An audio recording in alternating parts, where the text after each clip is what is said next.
नमस्कार, आवाज समाचार में आपका स्वागत है। मैं हूं प्रिया। खबरों की ओर बढ़ने से पहले आइए एक नजर डालते हैं हेडलाइंस पर।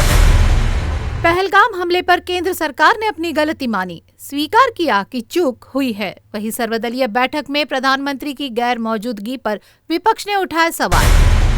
कांग्रेस नेता राहुल गांधी आज जाएंगे जम्मू कश्मीर, पहलगाम हमले के पीड़ितों से कर सकते हैं मुलाकात।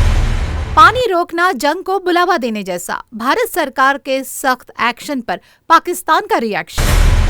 पहलगाम हमले के बाद भारतीय वायुसेना ने युद्धाभ्यास की तैयारी शुरू कर दी। जम्मू कश्मीर के पहलगाम में हुए आतंकी हमले के बाद 500 से अधिक पर्यटक महाराष्ट्र लौट चुके हैं। पहलगाम आतंकी हमले पर फूटा क्रिकेटर सुनील गावस्कर का गुस्सा। आईपीएल में कमेंट्री के दौरान आतंकियों से कहा, इस लड़ाई से उन्हें क्या मिला। अब खबरें विस्तार से। पहलगाम में हुए आतंकी हमले पर सरकार की ओर से बुलाई गई सर्वदलीय बैठक में सरकार ने माना कि सुरक्षा में चूक हुई है। केंद्रीय संसदीय मामलों के मंत्री किरण रिजिजू की ओर से कहा गया कि सुरक्षा में कहीं ना कहीं चूक हुई है। अब बाकायदा इसकी जांच करेंगी कि कैसे और कहां चूक हुई है। वहीं कांग्रेस ने आतंकी हमले पर बुलाई गई सर्वदलीय बैठक में पीएम मोदी की गैर मौजूदगी का मुद्दा भी उठाया। कांग्रेस अध्यक्ष मल्लिकार्जुन खड़गे ने बोलने के बाद कहा कि हमने वहां पीएम गैर मौजूदगी का मुद्दा उठाया था। हमारा कहना था कि इतने महत्वपूर्ण मुद्दे पर यह बैठक थी। प्रधानमंत्री का होना इसलिए जरूरी था क्योंकि सारे हालात जानने के बाद वो जो फैसला लेते हैं वही महत्वपूर्ण होता है। वहीं सरकार की ओर से कहा गया कि प्रधानमंत्री को बैठक के बारे में सारी जानकारी विस्तार से दी जाएगी। खबर है कि कांग्रेस नेता राहुल गांधी आज कश्मीर का दौरा करेंगे। बताया जा रहा है कि राहुल गांधी कश्मीर का दौरा करेंगे और इसके साथ ही आतंकी हमले में घायल हुए पर्यटकों से भी मुलाकात करेंगे।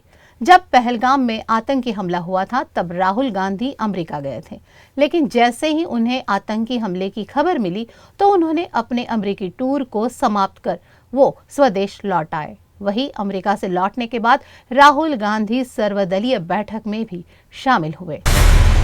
इस्लामाबाद में पीएम शहबाज शरीफ की अध्यक्षता में नेशनल सिक्योरिटी कमेटी की बैठक हुई। बैठक में पहलगाम में पर्यटकों की जाने जाने पर चिंता जताई गई। साथ ही भारत द्वारा 23 अप्रैल को उठाए गए कदमों को एक तरफा अन्यायपूर्ण राजनीति से प्रेरित, गैर जिम्मेदाराना और कानूनी आधारहीन बताया। सिंधु जल संधि को रोकने के भारत के फैसले को पाकिस्तान ने खारिज कर दिया। एनएससी ने कहा कि ये संधि विश्व बैंक की मध्यस्थता में हुई एक अंतर्राष्ट्रीय संधि है जिसे एक तरफा सस्पेंड नहीं किया जा सकता। पाकिस्तान ने कहा कि अगर भारत ने पानी रोकने या दिशा मोड़ने की कोशिश की तो इसे युद्ध की कार्यवाही माना जाएगा और पूरी ताकत से जवाब दिया जाएगा। इसमें पाकिस्तान ने दोनों देशों के बीच सभी द्विपक्षीय समझौते स्थगित करने की भी बात कही है। इसमें 1972 का शिमला समझौता भी शामिल है। साथ ही पाकिस्तान ने भारतीय एयरलाइंस के लिए अपने हवाई क्षेत्र को बंद करने के साथ ही वाघा सीमा चौकी को भी बंद करने का फैसला लिया है। भारत ने अपने नागरिकों के लिए पाकिस्तान को लेकर एक जरूरी एडवाइजरी जारी की है। सरकार ने कहा है कि भारतीय नागरिक पाकिस्तान जाने से बचे। अगर कोई भारतीय पहले से ही पाकिस्तान में है तो उसे जल्द से जल्द भारत लौट आना चाहिए। पहलगाम में हुए आतंकवादी हमले के बाद भारत में पाकिस्तान के खिलाफ जो माहौल हुआ है और उसको लेकर जो गुस्से की भावना है, इसको देखते हुए एडवाइजरी जारी की गई है, खासकर तब जब पाकिस्तानी नागरिकों को भारत ने पहले ही देश छोड़ने का अल्टीमेटम दिया है। जम्मू कश्मीर के पहलगाम में 22 अप्रैल को हुए आतंकवादी हमले के बाद भारत ने आक्रामक रुख अख्तियार किया है। पाकिस्तान को सबक सिखाने की पूरी तैयारी शुरू कर दी है। भारतीय वायुसेना ने युद्धाभ्यास की तैयारी शुरू कर दी है। अभ्यास का नाम आक्रमण दिया गया है। भारतीय वायुसेना राफेल लड़ाकू विमान के नेतृत्व में मध्य क्षेत्र में एक बड़े क्षेत्र में आक्रमण अभ्यास कर रही है। आक्रमण युद्धाभ्यास का उद्देश्य अपनी क्षमता को बढ़ाने के साथ ही दुश्मन का खात्मा करना है।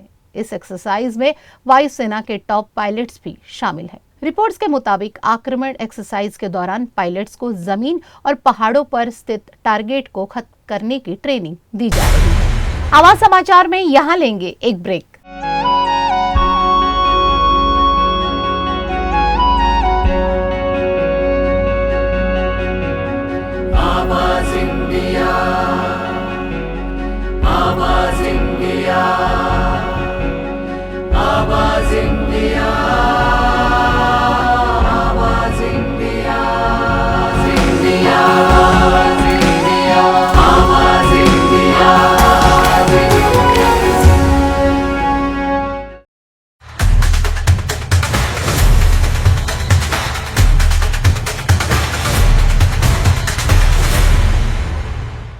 बाद एक बार फिर से आप सभी का स्वागत है। बढ़ते हैं अपनी अगली खबर की ओर।